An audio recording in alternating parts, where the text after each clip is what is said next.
My question is very simple. I want to bring back Chicago into the innovation food equation, if we could, for a moment. I would like to know briefly from anyone on the panel, when you look at food trucks and you look at shared kitchens, where the barriers for capital and ideas and bravery are lower for women and for minorities, where innovation can truly take place within food. We are not leaders in food trucks. We are not a leader in shared kitchens. I would like to know what you see for the future of Chicago innovation and our region when it comes to food truck, when it comes to shared kitchens, and when it comes to women and minorities being represented. Thank you. Go ahead, Linda. Oh, thanks, Howard. That was awesome. You know what? I think that we've got a problem, but I don't think it's a Chicago problem. I mean, we operate all over the country, and we see this all over the country.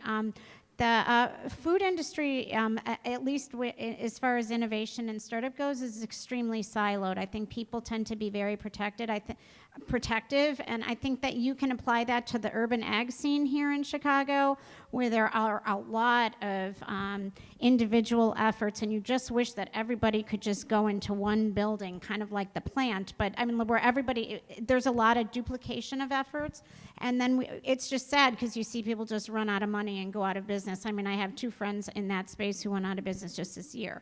As far as the women thing, if somebody could please tell the city of Chicago to let women-owned businesses actually get certified, that would be awesome. We got rejected. I mean, it made me crazy.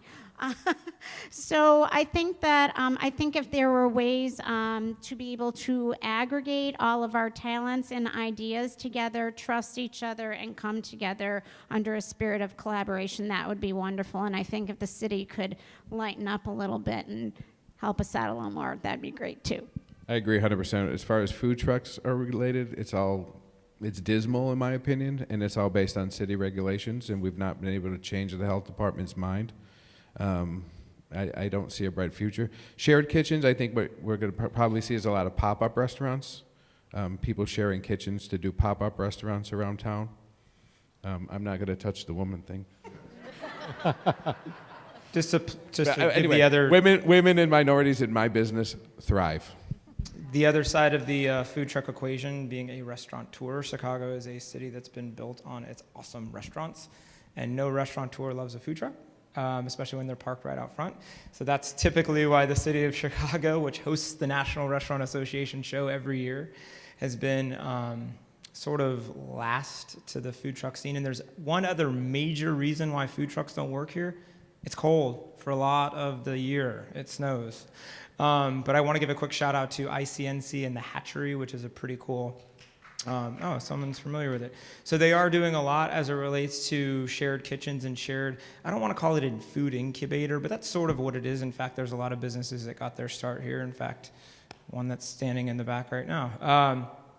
But Chicago is going to get a lot more of that on the heels of the success of 1871, using technology as a platform for collaboration. I think food is kind of that next thing. And I've seen a lot of business plans kind of going around town where they're talking about that.